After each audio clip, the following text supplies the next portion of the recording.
Why did God let Jesus visit hell? It sounds intense, right? But there's a real reason, and it's powerful. Let's start with a Bible verse.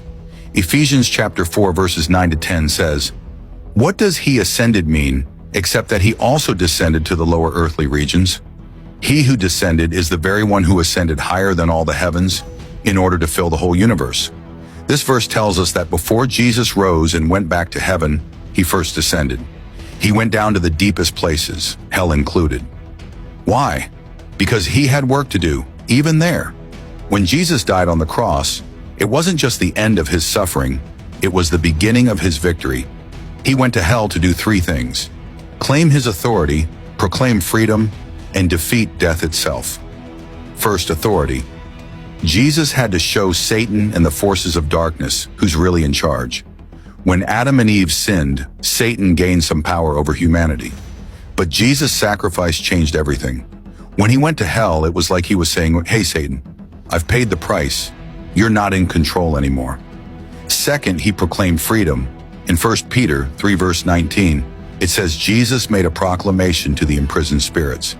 That means he announced his victory, not just to the spirits in hell, but to the entire spiritual world. Imagine that moment, the King of Kings walking into the darkest place and declaring freedom for everyone who believes in him. Third, he defeated death. Revelation 1 verse 18 says, "I am the living one, I was dead, and now look, I am alive forever and ever, and I hold the keys of death and Hades." That's huge. Jesus didn't just escape hell, he took the keys with him. Keys represent authority, and now Jesus has complete control over life, death, and eternity. But here's the best part. Jesus didn't go to hell for himself. He went there for you and me. He took on the punishment we deserved. He faced hell so we wouldn't have to. That's how much he loves us. So when you think about Jesus going to hell, don't see it as defeat. It's part of his victory story. He went down, handled business, and came back up, making a way for us to have eternal life. That's a love so big, so deep, it's hard to fully grasp. Let me leave you with this. Jesus went to the darkest place so you could live in the light. Whatever you're facing right now, fear, guilt, shame, he's already dealt with it. You don't have to carry it anymore. Trust him.